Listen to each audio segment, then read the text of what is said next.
taught on the faculty of West Virginia University, and he's really a top-notch musician. Now, today I want to take a look at Wheeling as the premier city in West Virginia. And I thought I'd start with this little handout called Wheeling, a Workshop of the World. And I'll tell you how I came up with this. We had a president at West Liberty in the late 1990s who thought that people such as myself should work like 9 to 5. You know, academics don't work 9 to 5. Okay, we have different schedules. So I was working 9 to 5, but you see, okay. I happened to have this meeting at Ogilvy, and we live downtown. And so the meeting was over, and I looked at my watch, and it was still 3 o'clock, and I thought, hey, you know, by the time I get back to West Liberty and then get home, it's just not worth it. So I went into their little archives and did some research. So I came up with this wonderful little thing called Interesting Facts About Businesses and Industries in Wheeling. Takes a look primarily at 3. And if I'm going to make the statement as a historian that Wheeling is the premier city in West Virginia, then I have to be able to prove that. Okay? You know, I mean, I could make political announcements. I don't have to approve it. I can just say it. But historians have to prove it. So what is there? Well, if I say that Wheeling is the workshop of the world, well, what kind of evidence do you have? Well, let's point a couple things out. Just in glass, in 1 year, in 1882, in 3 different places, there are 1,150 people working, making glass or pottery in Wheeling. Now, that may not seem like a lot of jobs to you, but there is no industry in Wheeling today that makes things that has 1,150 workers. Okay? The biggest business in Wheeling today is Wheeling Hospital. Okay? So we've changed a lot of things. That's because all them studies in it. That may be. But take a look at the tobacco.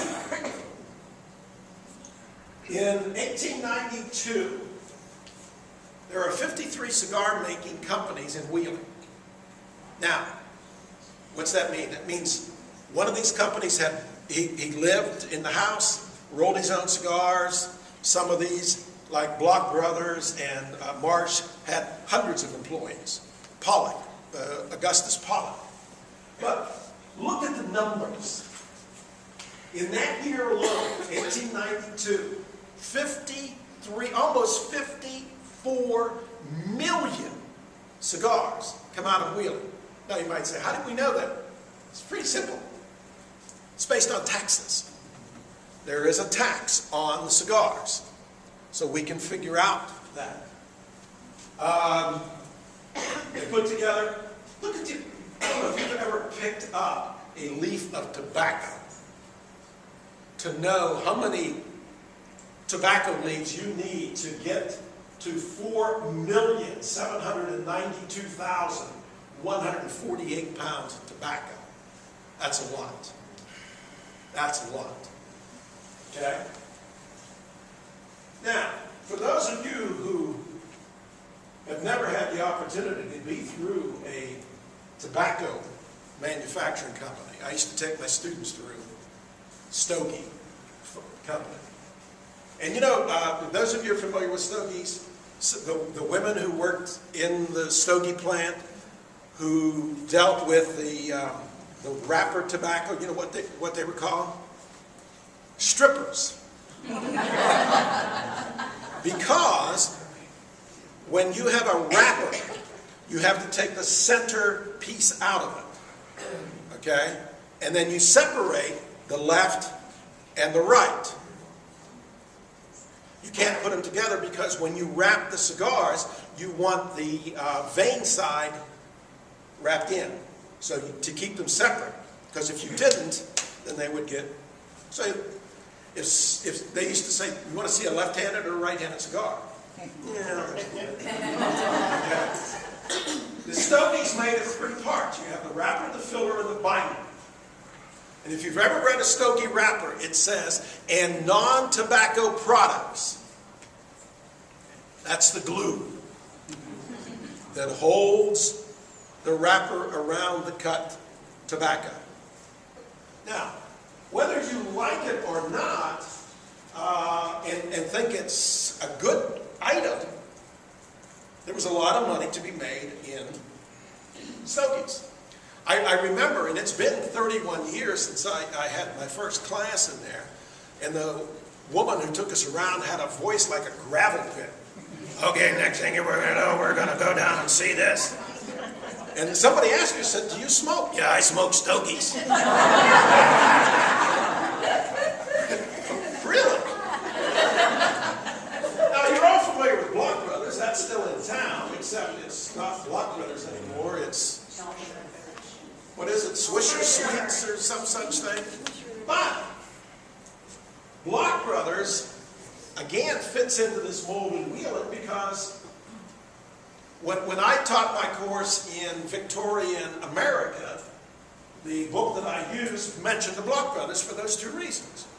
It revolutionizes how we package.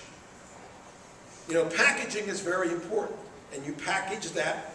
You know, in the old days, you just had a big plug of tobacco and you grabbed it, and now you have this nice little individual pack thing. And then the marketing of it. Because marketing is something that doesn't really come into play until the late 19th century. And then we'll convince you that you need to be a good smelling person, so you buy soap or whatever else it is. And then the other thing that's on here is iron and steel. And if you, before you go there, will you explain the difference between a cigar and a stogie? Because I don't know. well, a cigar usually is made with, if you cut a stogie in half or broke it open, it's made out of chopped tobacco. Whereas most cigars are made out of long tobacco that's rolled. That's why cigars are so much more expensive than stogies. And if you've ever priced cigars, it's not uncommon for a good cigar to spend 10, 15, 20 or more dollars on a cigar, which is one of the reasons that I don't smoke cigars. And the other reason is that, you have to smoke them out in the front porch. And interestingly enough, in Wheeling, there were separate unions for cigar makers and stogie makers. They were not combined until about 1915. And that's an interesting story that we might be able to look at when we talk about the ethnic period in the ethnic background of Wheeling. Because many of these, we'll just jump ahead. If you look down at the bottom, types of businesses likely to be owned and operated by people of German ancestry, bakers, brewers, butchers, grocers, vineyards, cigar makers too. Augustus Pollock, for example, who made the Crown Stogie that was eventually taken over, I think, by the Marsh Company. But the other thing on this is the iron and steel. In 1900, in Wheeling, now I'm not talking about Wheeling Steel that has plants all over this, eastern part of the United States. We're talking about people who work in Wheeling. 4,467 workers.